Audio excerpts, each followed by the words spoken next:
Welcome back to Out of the Blue, the podcast, where real people share real stories of resilience, transformation, and the human spirit rising through adversity. I'm your host, Vernon West, joined by my daughter and co-host, Jackie West, our social media and marketing manager, a professional musician, and a Reiki healer. Our guest today has lived a life of service, courage, and heart. Joseph Bonanno is a U.S. Air Force veteran and a retired New York City firefighter who's served 21 years, including his work in the rescue and recovery efforts at Ground Zero after 9/11. But Joe's story doesn't stop there. He's also an academy-trained chef, a three-time cookbook author, a certified fitness trainer and nutritionist, and most recently certified by the IAFF in PTSD counseling, using his own experience to help fellow first responders heal. When he's not speaking, cooking, or training, you can find him volunteering at a children's burn camp, giving back in yet another powerful way. With a career that bridges bravery, creativity, and compassion, Joseph Bonanno is living proof that service to others takes many forms. Joe, welcome to Out of the Blue, the podcast. Oh, thank you, Vernon, and thank you, Jackie, too. Oh, you're That's so quite an welcome. introduction. It's quite an introduction, a lot to live up to. You earned it, man. That's all your stuff. You earned Yeah, that. thank you. Thank you. I appreciate that. But and that's not a lot. That's a big deal. That is a big deal. All those things. So, where can we start? Usually, where we start is the beginning. When was your first out of the blue event that kind of set your life on a certain course? Like Well, maybe. I guess you want to start from the beginning, which is when I got it out of the Air Force and led to the fire service by my father, who was a 34-year veteran of the New York City Fire Department and worked in the South Bronx in Engine 88 through what they call in New York City the war years, through the 60s and 70s when the Bronx was burning and New York was, really had one of the highest response rates in the entire world at that time. Wow. So he didn't, I won't say he forced me to the fire service, but, and I was, there's two types of teenagers or kids when they're growing up. One, they want to emulate their father, and one, they want to, I'm not going to do what you did. I'm better than you. I'm going to be well, I was the arrogant, pain in the neck teenager who didn't want to do what he did for a living. And I remember at the time he said to me, all right, listen, you don't have to take the job, but don't be stupid. At least take the test. And when they call you, if you don't want to take it, you don't take it. So I was just getting out of college at the time, and I was going on a few job interviews. And the job interviews I was going on, I know it just didn't seem appealing to me. And one thing I do remember is my father growing up would take me to these firehouse parties, Christmas party, summer parties at the park or something like that. And I just remember all the firefighters were all ecstatically happy individuals, and apparently loved their jobs. And the business jobs that I was going to look at didn't appear that the people really liked their jobs. So I took the test. I scored pretty well. I think at the time I took it, 40,000 people took the test for the New York City Fire Department. So my list number was 1,124. That's pretty up there. Yeah, it was up there. Yeah. So a fellow that I met at the training academy when we were training for the test, he wanted to be a firefighter since he was a little kid, and he knew everything about it. And although my father was in the fire department, he never really spoke about it at home. I didn't even know that they ate meals. As far as I knew, he went to work. He came home smelling like smoke, but he really didn't bring the job home with him. He never really talked about it. The danger, the food, the fun, nothing. He really kept it to himself. He would talk about different firefighters he worked with and stuff, normal gossip, but really didn't talk about the job that much. I guess he wanted me to find out on my own. But the guys that I was training with were all just like my father's friends, funny, comical, great guys, real salt of the earth type. So I says, you know what? My list number came out. I'm going to take it. So I took it. I got assigned to Engine 319, which is a small firehouse in Queens. Great individuals to work with. But these are firefighters that had done their time already, and they were in like a slower type of firehouse. And of course, when you're young, you want to be in a busy place. And so I transferred to Ladder 129. And no disrespect for those guys. They did their time in the Bronx and Brooklyn and busy firehouses. And now they just wanted to stay in a nicer area and maybe not as many responses. Leave that for the younger generation, which I was. So I transferred to Ladder 129. was one of the best decisions I ever made. Great guys. We had all new guys there, and it just double house. You have twice as many characters, and just everything. The meals were bigger. The just everything about it. How many people in that house?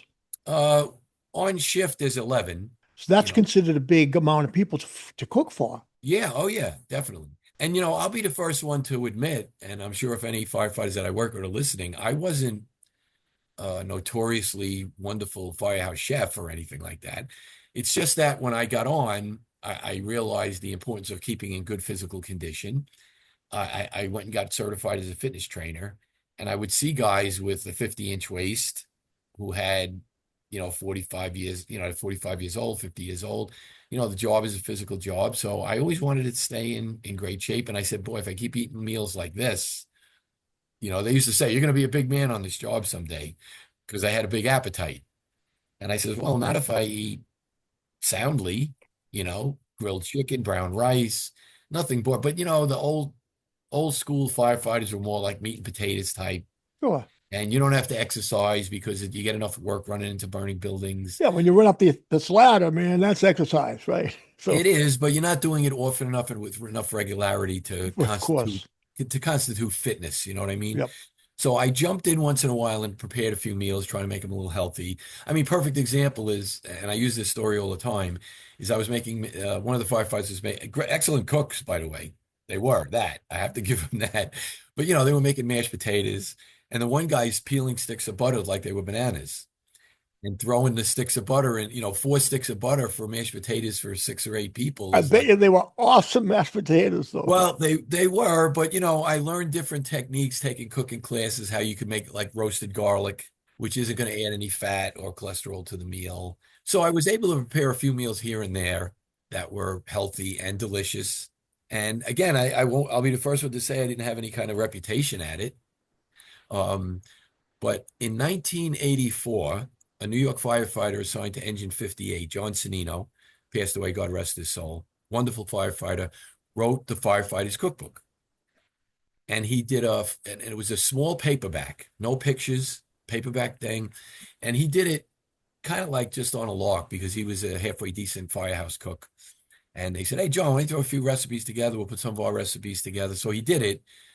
Unbeknownst to him, the first printing was only 5,000 copies because he figured, yeah, it's just going to be firemen buying it and a few other people. Well, anyway, Phil Donahue, I don't know if you remember him. I do, of course, I Yeah, do. he had a talk show. He was in Chicago. He was moving his studio to New York. He asked his producers, how can I warm up to the New York audience? Give me some ideas. So his producers said, you know what? We always see firefighters in the store making food, and New Yorkers love their firefighters, love them. And he says, well, if New York fireman actually just wrote a little cookbook, maybe we'll have him on as a guest. So he had him on as a guest, his first episode in New York. So John was not a TV personality, neither am I. And he was so busy talking to Phil Donahue about the book that the chicken started burning that he was making on stage. And it made for a great comedy thing. Like Phil Donahue interrupted him. He goes, I love hearing stories about the fire service, but you may have to call the other. Speaking of fire, Speaking of fire, your chicken cutlets are burning. So he had to come here, rush and put it on. So the term now is it went viral. That wasn't the terminology then. But because of that episode, his cookbook went on the New York Times bestseller list. cool. And it was there for 9 weeks in a row. Wow. Fast forward for me, I had no intentions of writing a cookbook, but the new school in Manhattan was offering a course called How to Write a Cookbook and Get It Published. So I says, you know what? I'm in between shifts. I was working Friday night and Saturday night. I don't want to drive all the way back out to Long Island. I said, you know what? Take a course in Manhattan, kill my day tour, and then I'll go back and work that night. Never expecting. So I take the class. The teacher says, we want to go around the room. And everybody, and it was like 75 people. The class was sold out, 75 people. And because it's New York, everybody was trying to get noticed, except me. Right. Like all the other people were there with stacks of recipes. Oh my God, look at the people I'm surrounded by. I don't even have an idea or a recipe with me. So the teacher goes around the room and says, just put it out there, your idea for a cookbook. So I said, Joe, quick, think quick. So they're getting to me one by one. People are name dropping because it's New York. Chef at the Culinary Institute. I was Robert De Niro's personal chef, blah, blah, blah, all this stuff. And I'm like, oh my God. All right. So they get to me. I had just gotten certified as a fitness trainer. So I had that in my resume. So I said, listen, I was a New York City firefighter at that time for 15 years, right? And I said, I just got certified as a fitness trainer and a nutritionist. And firefighters known for good cooks, but a lot of times they health related issues due to their cooking. And there was a successful book in 84. So I said, if I was going to do a cookbook, it would be a healthy cookbook. Well, the teacher says, you know what? I'd mentioned that this afternoon. We have an editor coming in. I'm like, oh my God, now he puts me on the spot. So in the afternoon, an editor came in and she was like a drill sergeant. She was like, all right, you got to get a query letter together to put a thing. You have to have 10 tested recipes. I'm like, I don't even have one tested recipe yet. So the teacher, she says, I'm opening the floor for 5 minutes. Everybody's hand shot up but mine. And again, they're name dropping. Now she's an editor, so she can actually get their book published. And they're saying, oh, I was a chef in Sweden. She goes, listen, it was 5 Swedish cookbooks last year, 10 the year before next. And she was dismissing people like that. And I'm like, I'm sinking in my seat. I'm not even going to mention my idea. So then the teacher, the class is ending. He says, thank you, everybody, for coming. But do not be shy if you have a good idea. Like our firefighter, for instance. Joe, would you stand up and say your idea? I'm like, oh my God. So I stand up and I go, listen, I was a New York City firefighter. There was a successful book. It was on the bestseller list, but I just got certified as a fitness trainer. I would do a healthy book. She goes, that is a fabulous idea. Would you stay after class and talk to me? Whoa. 75 people in the class were ready to kill me because they went to get noticed and I didn't want to get noticed. And then I'll never forget the conversation because she says, hi, my name's Harriet Bell. I'm the head editor for Hearst Publishing in New York. Do you have an agent? I said, Harriet, agent? I'm a firefighter. It's hoses, axes, red trucks. I don't have an agent. She goes, well, that's how it works. We'll get you an agent Monday morning and she'll walk you through the process. So it was almost like it was a done deal. That's right out of the blue, and it's Right beautiful. out of it was out of the blue good. Yes. Yeah. We talk later about There were some out of plenty the of, there were plenty of good out of the blues. yeah, There and really this was are. one of them. This was Yeah. one of them. And I'll never forget going back to the firehouse to work my night tour, saying, "God, fella, you're not going to believe it. I was in this. Get out of here! You can't even make a fried egg. You're going to be writing a national cookbook."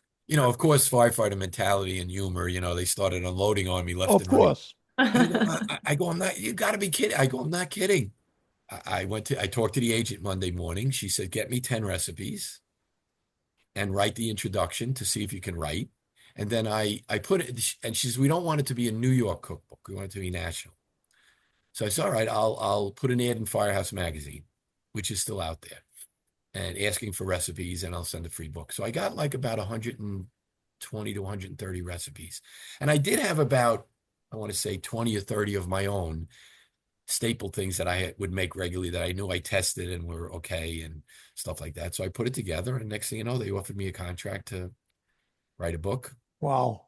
And Wow. to this day, it's still unbelievable.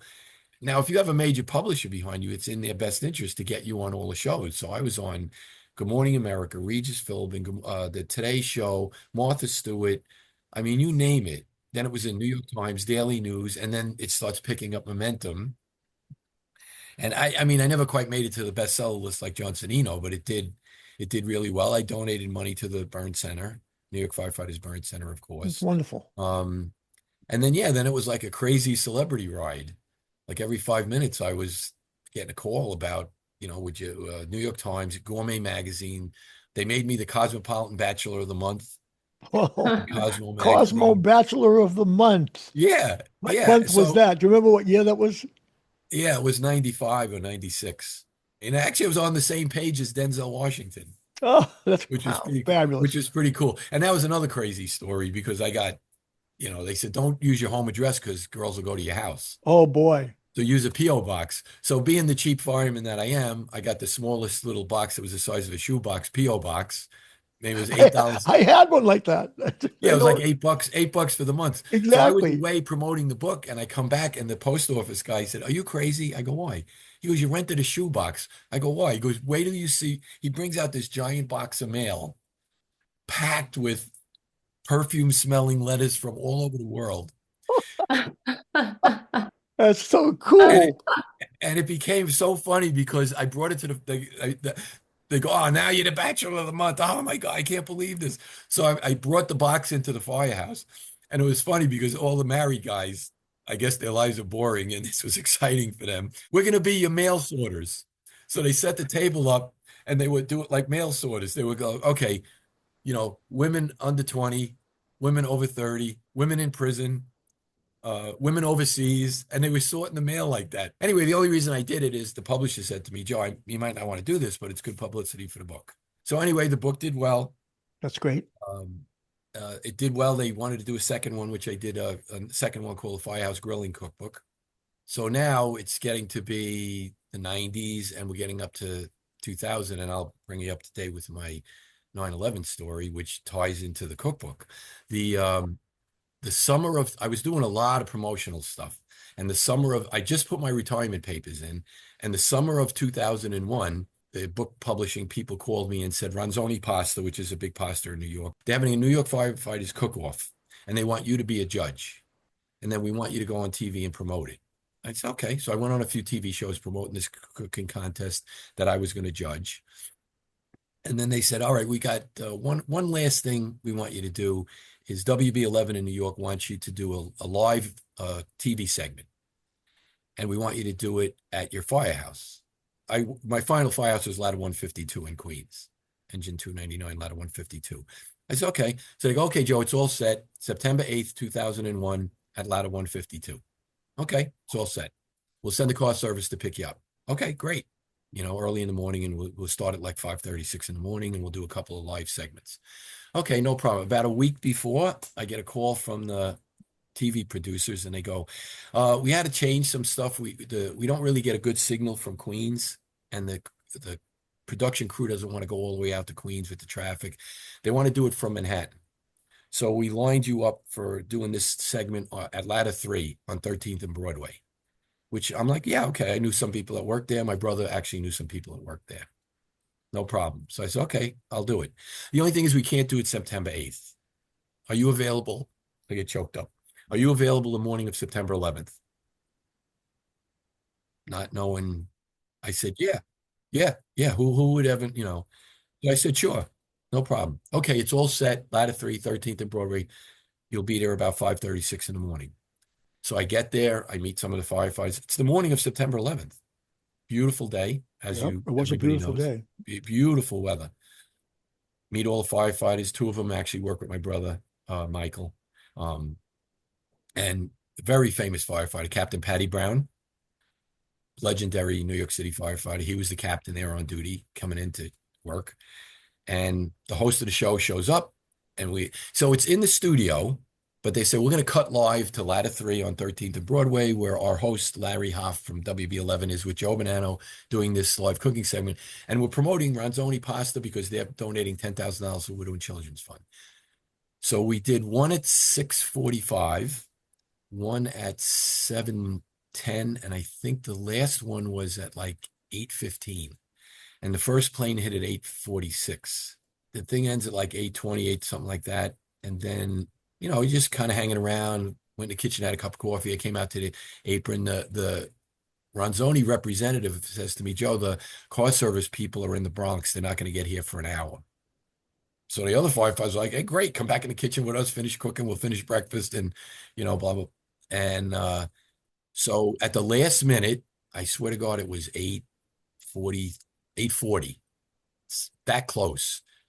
I'm standing on the apron. She gets a phone call, the Ronzoni representative. She goes, Joe, good news. There's a guy right around the block from the car service. He can come and get you now if you want and take you home. Okay. I was like, you know what? And the other firefighter's like, no, take the other one. Wait, hang out with us. I says, yeah, you know what? I don't want to hold a guy up. And, it's a night. I'll sit in the traffic. It's no big deal. That I want to call divine intervention, because had I stayed, I surely would have went with them. There's no doubt about it. The car pulls up. I said, hey, fellas, take it easy. Have a safe tour. Shook Patty Brown's hand. They finished up whatever we made, finish it off for breakfast, got in the car, and we pull out. By the time I got to 6th Avenue, Ladder 3 was right behind me. I made a right to the Queens Midtown Tunnel. They made a left to the World Trade Center. Oh my gosh. The plane literally had to fly right over where we were, the car, because I looked at the clock, it was 8:46. Oh my I didn't gosh. see it, but literally that was the timing. So now I'm hearing fire truck, woo, woo, but it's Manhattan. You expect to hear that. Each car's fire, and they're racing by me. And I'm like, man, something must be big going on. I asked the car service guy, put the radio on, and it was just happening. They just said, we interrupt this program. Apparently, a small plane lost control and went into the World Trade Center. They didn't know much then. That's right. No, they just were getting intermittent reports of it, and nobody had a sure answer. So then I'm hearing on the radio. Then the lady says, I don't know if it was a small plane, but there's a imprint in the side of the building and smoke coming out, and it looks like it's like 6 or 7 floors. And I'm like, small plane, 6 or 7 floors, no way. That's right. And plus it was a beautiful day for a pilot to lose, it wasn't cloudy It was a or overcast. perfect day that I remember. Yeah, how could a pilot lose his bearings and run into the World Trade? But you're kind of dismissing it. So we go into the Queens Midtown Tunnel, lose the radio signal. When I come out, we go through the toll. I look to the right, I see the second plane hit. You saw it hit? Yeah. Oh, geez. And and then the radio reports now are coming in fast and furious, and they're like, a second plane is hit. Obviously, this is not an accident. This is intentional. I think we're under attack. All these things, radio things are coming in like crazy. So I asked the guy, turn the car around, get me back in. He turned the car around, but they said, policemen, firemen, nobody's getting through the tunnel. The tunnels are closed because they were worried that they bombed the tunnels or they weren't letting anybody through the tunnel. So I couldn't get back in. So I drove back, went back out to Long Island where I was staying. And when I walked in the door, the first tower was collapsing. And I go, I'm watching thousands and thousands of people and firemen get killed right before my eyes. I can't believe this. My brother, Michael, happened to be home. He was a New York City firefighter also. He was discharged with a back injury, and he was in New York with his wife and daughter visiting. And he called me right away. And I said, Michael, I can't watch this on TV anymore. I have to go in, And he said, do you have any extra gear? And I go, yeah, I do.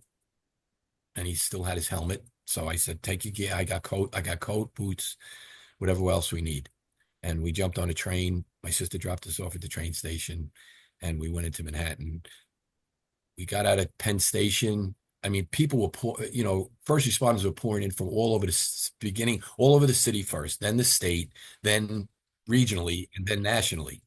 Some troopers from Albany in a Humvee saw us in our gear and waved us over, took us in this Humvee, got us as close as we could get, and then we walked the rest of the way. And I tell you, when I turned the corner and saw that, I started bawling my eyes out. Oh my God. I mean, just to think that, I'm looking at thousands of bodies right now that are in there, and the massive wave of grief that's going to come from this, myself included, and not even knowing people that I work with yet. But I just knew that the level of disaster is just, I mean, it did that for the whole world. Oh my God. So we went in and did our stuff, and it was so difficult for the firefighters because our job is to save people, and there was nobody to save. If you were inside the collapse zone, you were gone.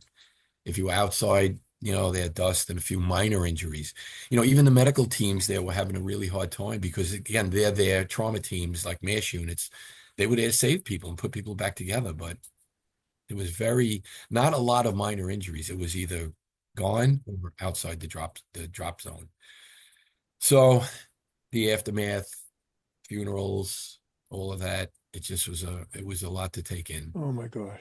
you know. That's so traumatizing. Oh my God. So PTSD off the hook, really. on a grand scale nationally. But I have to say the outpouring of love, concern, care, and support from New Yorkers originally, and then eventually the whole world, was so deeply touching. Like we went back to Ladder 5. I had worked there for a brief period to clean up because it was pretty close, take showers and whatnot before we went back down to ground zero, maybe catch some sleep. And I mean, the guy just pulled the curtain back and there was just like trays of lasagna and garlic bread, and people, they couldn't do enough for us. The most touching thing I think is, up on the bulletin board, there were pictures. I guess they faxed them, or however they did it. At that time, it was faxing. It wasn't texting or anything like Right. that. It was Of faxing. firefighters from Antarctica to Poland, with their hats, helmets off, saluting us, Oh my God. picture after picture. I mean, it was touching, and I have to say, it did help a little bit to mitigate some of the grief that went on there. But ladder 12, ladder 3, where I was that morning, me and my brother actually we were one of the first ones to find the rig. That rig, ladder 3, is in the lobby of the World Trade Center Museum right now. And I said, what happened to all the guys I was with that morning? And he goes, Joe, none of them made it. Captain Brown and all those Oh, firefighters Jesus. were on the 44th floor. Ugh. In the days that Oh, followed, we found out that out of the 12 that were lost that morning, that were all on TV with me, waving to their children live, uh, out of the 12, they only found 2 of them. The other oh 10 no. bodies were gone in the dust in the wind. Oh my God. Yeah. So that was a lot to process, and that was a negative out of the blue. But Ronzoni was great. They upped their donation to $30,000 to the Widow and Children's Fund. I went on to raise like $75,000 more with book sales and stuff and I donated it directly to some of the families of Ladder 3 where I was that morning. And I actually made a tape of our morning appearance because it was live and it was the last live video of those firefighters alive, and delivered it to all the families so that they could have some kind of a remembrance of Yeah. where they were and what they were doing and stuff like that. Wow. I got something I wanted to say, but I'm thinking what I have to say is like fluff compared to what you're saying, you know? And I was going to say that my experience with 9/11, I was on a plane at Logan Airport Wow. at 8 a.m. I got on a flight that was headed to Chicago. And Wow. I'm s- and I got I was there to do work for the Christian Science Monitor, which I worked for at the time. And I'm sitting in, I got bumped to the first class because you could do that with a lot of frequent flyer miles. And I'm sitting in first class and I'm got my little earbud in. I'm listening to the radio. Like when they told us to turn off the radios, I sat there with my radio. I was cheating like I did a lot. And I was listening to Howard Stern. And he announces, oh my God, a plane just hit the World Trade Center. Right. And I went, whoa. I got up out of my seat and walked over to the pilot. I said, "Hey, sir, I just heard on Howard Stern. I know I'm supposed to be listening, but a plane hit the World Trade Center." He goes, "You really?" He said, Go sit down, sir. Thank you." And this was an American Airlines flight that I was Yep. on. And then I come back and sat down, and then he says the second one hits. Then I went to the cockpit and I said, "Sir," and he says, "We know. Thank you very much. Please sit down." And they're all getting all freaked out. And in about 20 minutes, they said, we're gonna have everybody has to deplane. There's been a national grounding. Yep. And on the way out, I saw the stewardesses and the pilot all hugging each other because they obviously knew the Some of them. crew, Yep. but that it hit. There was Yep. one American Airlines flight that hit. As a Yep. matter of fact, there was a flight that I took the week before, and I took every other week to go to LA. It was a Los Angeles flight. It left at 7:30. And I Wow. knew that crew. And I was shocked myself. I was grief stricken. And then I went outside the gate and I sat down and I said, I got to call my office and tell them I'm going to catch the next flight or something. This is why they're thinking I'm crazy. I called the office and they're saying, "Oh my God, we didn't know what flight you were on. You're alive. Oh God, I thought you might have been on the LA flight. We didn't know. No, I'm here. Just get out of there." And I said, "Why?" He said, "You're not going to go anywhere. Get home." And I got out of the airport. And right after I left, they closed the airport. They closed Logan. Yep. But I made it home, and boy, oh boy, and I thought and I had trauma from that. I can't even imagine the kind of trauma that you have to endure because of this, so close to this horrible event. I mean, I'm amazed and actually quite moved to hear how you talk about the outpouring of love because it makes me realize too that in adversity and in horrible things, oftentimes it brings out the best in people, you know? Well, for the first responders, and that's why they call it post-traumatic stress disorder, because at the moment, I and my brother had to switch gears into rescue mode. We can't deal with body parts and things that we saw. Every once in a while you get like I did a lot of construction work in my life, and you'd look around, and I remember saying to my brother Michael, "There's 110 stories. Do you see a toilet bowl anywhere?" Like there wasn't a toilet bowl to be seen. There wasn't a conference table. Everything was pulverized into small little. You know how many toilet bowls must have been in that building? Oh my gosh. And to not see a toilet bowl or a seat or a van, a sink, or I was walking through the dust. I tripped, and I reached into the dust. I tripped on something. I picked it up. It was a little 10-pound chrome dumbbell, and it must have been a gym on one of the upper floors. Right. And now it's at the ground. It's at ground level. Oh boy. And then we heard later on. We heard all the I guess you want to call it technical data about it, that it came down in 11 seconds. The people on the floor didn't even, I mean, if there's any grace in it, is that it was so instantaneous that hopefully they didn't feel too much. It was lights out and that's it. Lights out, and yeah, there was no like, not even time for an old crap, like just like what's going on, and you know, and there was all of that kind of thinking late when you post, like I said, when you get home or you give a chance to breathe, and even the grief thing, and that's why it starts to hit you later. Just like in wartime, I mean, if your friend gets killed right next to you, you can't cry and say, "Oh my God, they're still shooting at you. You have to survive it." Right. It's later. It's later when you're back to civilian life or back to, and that's the part that, that's why I wanted to get certified in it. So we can fast forward the story a little bit with Yes. my brother. I know we were talking about it the other day. Yes, your brother. Yep. And A very handsome man, by the way. terrible shame. Yeah. And he, in 2012, he committed suicide, took his life. Too much for him. That stuff just Well, too much. again, everybody says, was it 9/11? Was it family issues? Was it financial? Yes and no. People who don't have a background in behavioral health or anything, so usually it's the first question is why? Well, they said, It well, he is. just got divorced. Well, if that was true, then everybody that gets divorced would take their life. Right. Or he just got fired. Well, then everybody that gets fired take their life. It isn't. And it's also how you process it. And that doesn't mean, and that's the part that for the survivors, that's really hard. You say, well, was I stronger than him? I don't want to hear that I was stronger than him, that I didn't feel bad about 9/11 or family issues and stuff.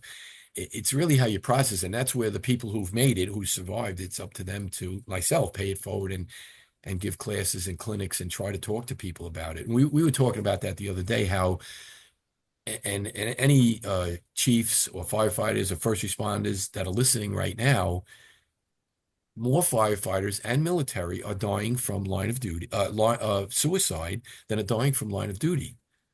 So at these national conventions, shouldn't that be the emphasis to stop loss of life? At a national seminar, five firefighters getting together to, well, what course are you going to take today? Oh, there's forcible entry, there's ventilation, entry and search, Right. there's roof rope rescues. Which one are you taking? Oh, I'm going to take the suicide prevention. They're like, what? Suicide prevention? So, I gave it a lot of thought the other day. Like, how can we appeal to the powers that be to give these seminars? Well, when you take a forcible entry class, that doesn't mean every time you go out, you're going to have to access the forcible entry knowledge that you've learned. Right. But you have it in your bank that when you get to a situation when you have to take a door, okay, I took this class, I know how to do it. So the firefighters and the powers that be have to put that in their mind. You're not taking the suicide course because when you go back to the fire, it's just, all right, stand up. Anybody thinking about taking suicide? No, you have that knowledge and you have it in the bank because you want to rescue not only civilians, but you want to rescue firefighters.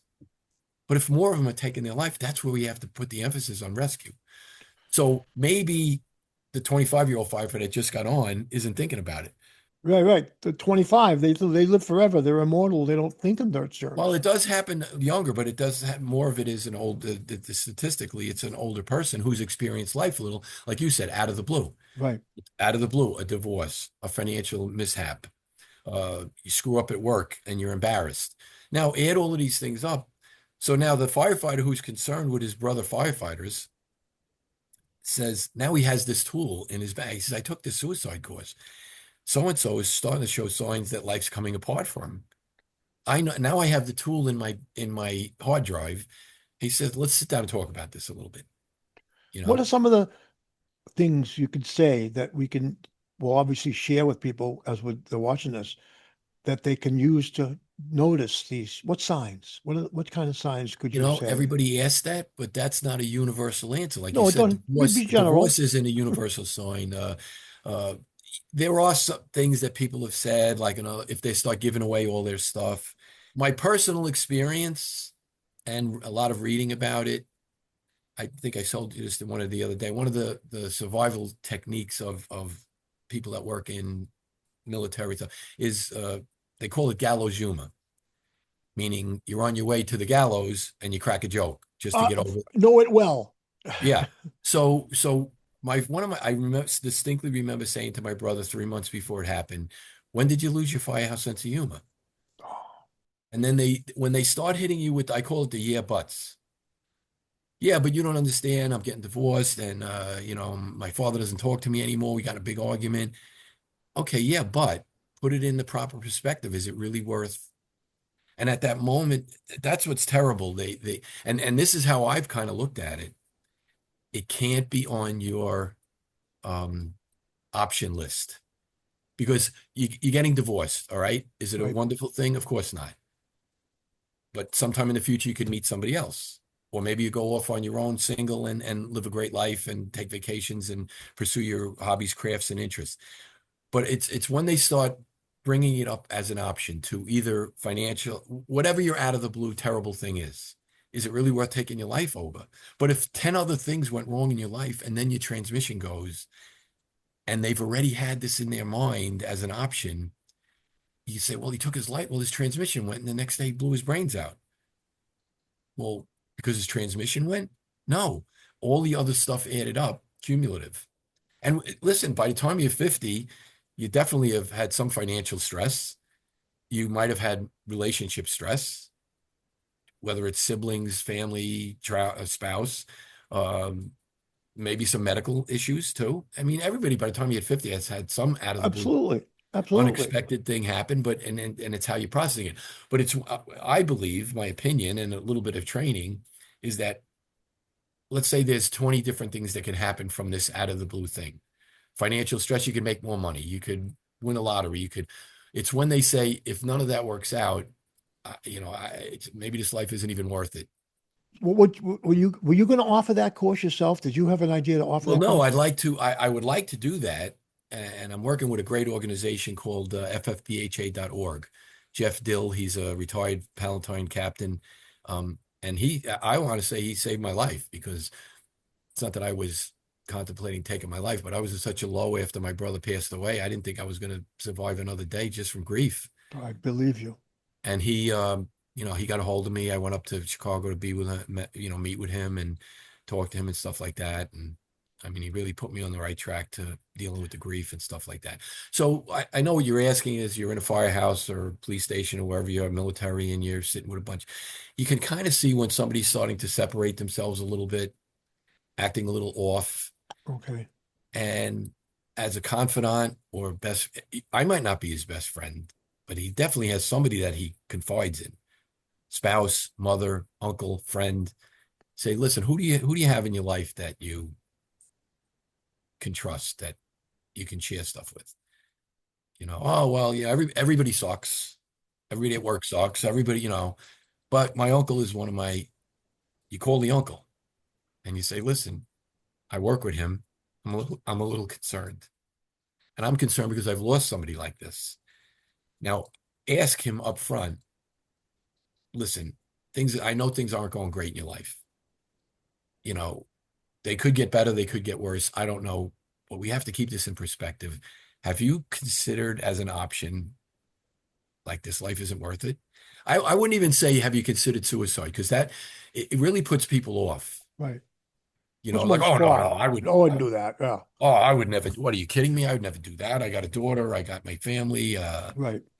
So I say a more gentle approach would be to say, are you starting to think that this life really isn't worth it? It opens the door a little bit more gently. And he goes, you bet it ain't. After my divorce, after I lost my house, the chief came down on me because of something I did at work. And then they're talking about firing me. I have a question. Do you think that it would be helpful to recommend having sort of like a therapist assigned to each Fi person as a part of Firehouse, you your, mean like a firehouse yeah, therapist? each person in the firehouse?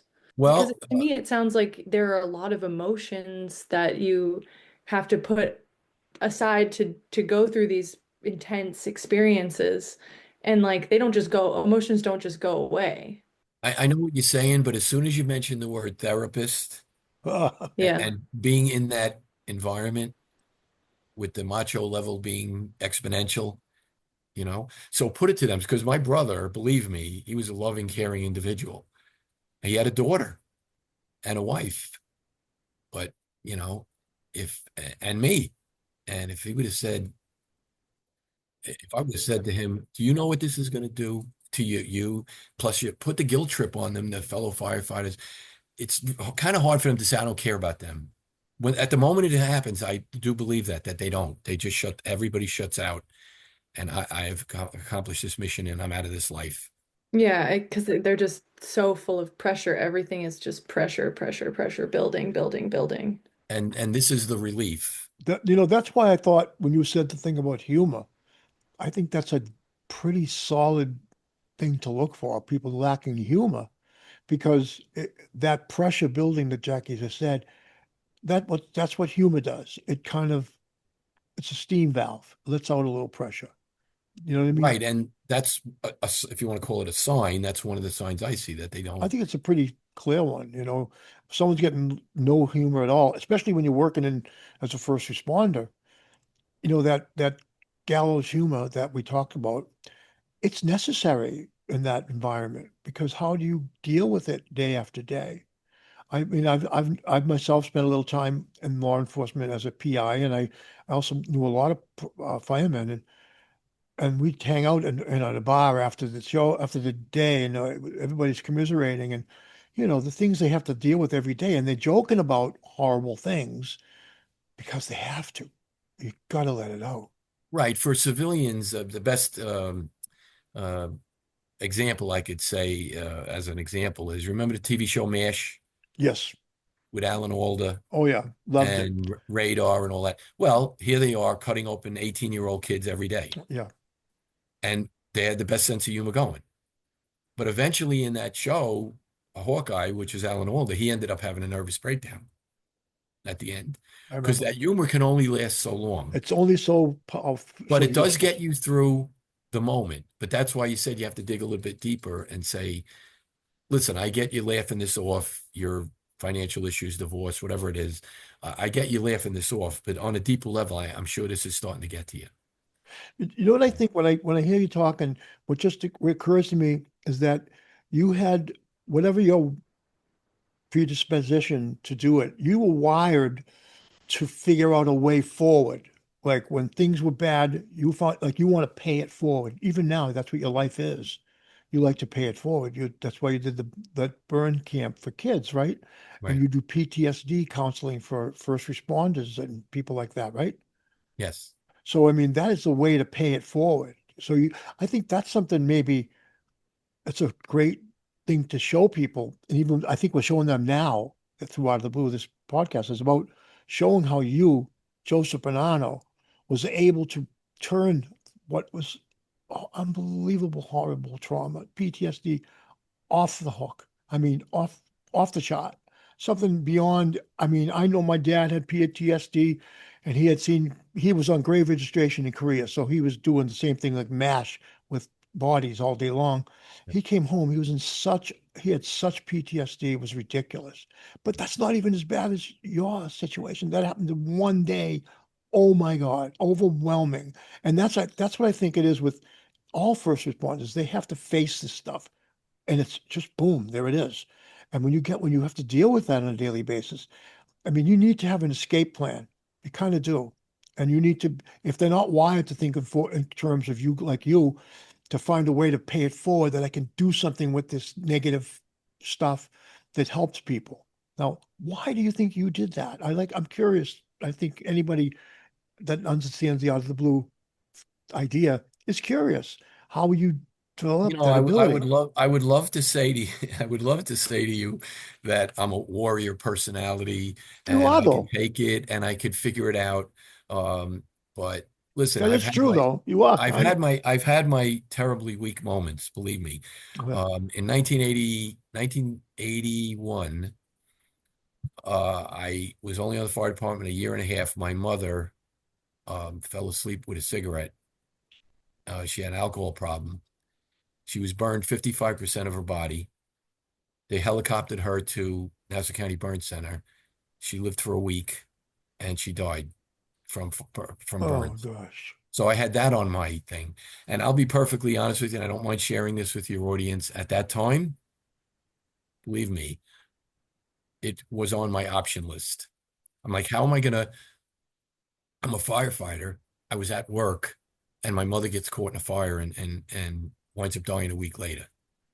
And now I got to continue my rest of my. That's how I start my career, running into burning buildings to save people. And I couldn't even save my own mother. I was starting to think of it that way. And then I said to myself, you know what? I don't know, maybe because I'm a planner. I was like, you know what? I don't want to leave this earth and not have other people make out from it. So I go, I'm in the perfect job for suicide because I could just stay longer than I should in a building and get killed. And I'll look like a hero, died in the line of duty. Nobody will ever know that it was suicide. And my family is going to get my pension, my everything else. And believe me, that's how I kind of know because it was option 20. Wow. But I had just bought a house, right? Just before my mother died. We had some issues with my father and stuff. And my brother Michael and my sister actually moved away from my father. He remarried. They didn't get along with the wife. They moved in with me. So now I had a little bit of a responsibility. So I said, wow, I can't. But believe me, it stayed in my brain for a good few years after that. And I don't know, I never got to the point that people who have actually done this is because it didn't move up to where I am doing it. It just became, if I'm at work and the right situation arises, and we talked about this the other day, there have been several people who have attempted suicide and wound up living. And when they talked to them afterwards, all of the people said the same exact thing. The minute I did it, like the minute I jumped off the bridge, I said, this is the stupidest thing I've ever done. Right. Well, how could I have done this? Well, The reality hit them, but they hit the water and they didn't die. Somebody rescued them and they were like, what was I thinking? And that's the unbelievable statistic. Almost 100% of them never tried it again. It's not like they tried, they were unsuccessful at it. A year later, they took their life again. Nope, they never attempted it again, ever. That's Because they amazing. realized I lost my mind. Yeah. And believe me, if somebody could have tackled my brother and held him down through that terrible period before he jumped off a bridge. Yeah. He would have been. Somebody could have tackled him and held him on the ground till that moment passed. I think he would still be with us. Yeah. And it's the same thing, they call it self-murder. So it's the same thing when somebody murders somebody. Somebody's getting an argument with his spouse and over something inconsequential. And they pick up a baseball bat and beat him to death. Right. And then are they at the moment that rage is going on, are they thinking, I'm going to go to prison, my name's going to be in the paper, I got to go to court, I just gave up everything? No, the rage just took over. So the rage against themselves. It's really temporary insanity. Is what Temporary insanity. So if you can get them through that, so that's why before the temporary insanity occurs, even in the case of a murder, you say, oh, your wife just took you to court, she's taking everything from you, I could kill her. You can't even put that in your vocabulary. So if I'm giving a class or a clinic to firefighters, first responders, I say, I don't even want to hear that it's on your option list. I don't want to hear it's option 50. If I lose everything, and for me, luckily, the option, it was on that's how I know it, put it on my option list. How am I going to live the rest of my life? Am I ever going to be happy again? I lost my mother. I watched my mother die from burns in front of me. I mean, how am I ever going to, and then 9/11 came and the same thing. And then my brother's suicide, which damn near killed me from the grief. But I didn't think to myself, this life isn't worth it. I just said, you know what? We're all going to leave this life sooner or later anyway. And I've said that to him 3 months before. We're going to end this life sooner or later. What's the rush? Right. Exactly. It's short enough, actually. Yes. And you don't know, like you said, out of the blue, perfect name for your thing. So why do we as human beings always project out of the blue terrible things? it's always projection towards the negative. You know, you get a little lump on your shoulder. Oh, it's cancer. I'm going to die.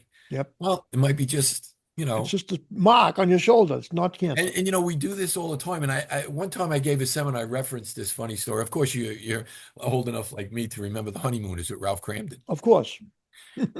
What a fabulous actor he was. Yes. And I referenced this story because here's an example of getting in trouble and thinking it's something. So Ralph and Ed are sitting at the table in their little apartment, and he says, "I just got a letter from the IRS. I can't believe it. I'm getting audited. Oh my God! I was driving the bus that day, and Mrs. McGillicuddy gave me a cake, and I never reported it. Oh my God! Plus the penalties and the fees. And he was driving himself crazy, and not to the point of suicide, but he was actually saying, "Oh my God! I'm going to lose the apartment. I'm going to lose the house. Alice is going to leave me because And he goes to the IRS. He's shaking, the way he acted. Yep. He's shaking like a leaf before he goes in, and he goes, humming. He goes into the IRS guy like a mess. He made himself miserable for 24 hours. And he goes in and he goes, "Mr. Cramden." And he goes, "Listen, I know the cake from Mrs. McGillicuddy. I never reported it. And it was probably a $3 cake, And he goes, "No." He goes, "Well, what's the problem?" He goes, "Mr. What's his name? Mr. Cramden? It's Cramden, yeah. You never signed your report. You never signed your return. Return. And that's all it was." Joseph, your story is inspirational. I mean, you really have taken some absolute traumas, the worst possible out of the blue things, and you've had some beautiful good ones too. But were able to use them actually to propel you into doing what you're doing now, powerfully good things, especially that burn clinic you did with the children.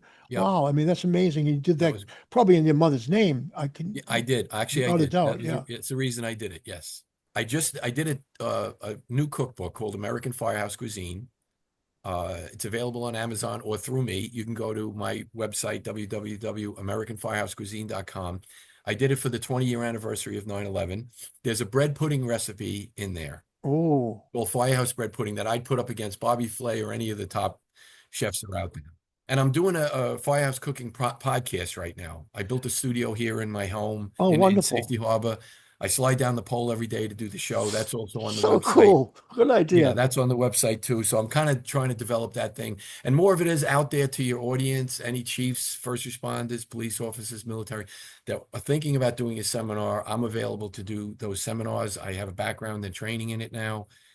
Who better to do it than somebody that's experienced suicide personally with a first responder and has also have a background in it. Let me do one more. Can I get one more shout out for my nieces and Absolutely. nephews? I just want to give a shout out to my brother-in-law, my sister Donna, and my two amazing, strong, handsome nephews, Nick and Jake, and my beautiful niece Jessica, and Michael's daughter Isabel, and his wife Barbara. That's so wonderful. I'm so wonderful. So grateful for you coming with us today, Joe. I mean, this has been a really thank you. Enlightening, moving, powerful episode. I really am grateful, man. You really brought a lot to us. I'm grateful too for having me on. Well, thank you so much for joining us today. I mean, I cannot really articulate it enough. Just thank you so much. That's about it. I'm at a loss for words. That's all I need. That's fun. And thank you very much for joining us, Jackie. Thank you very much. And thank you. Thank you for joining us on this amazingly powerful episode of Out of the Blue with Joe Bonanno, a retired fireman and now incredible podcaster, as well as putting so much into his life to pay it forward. Thank you again for joining us. This is Vernon West, Jackie West, and Joe Bonanno, and this has been Out of the Blue, the podcast.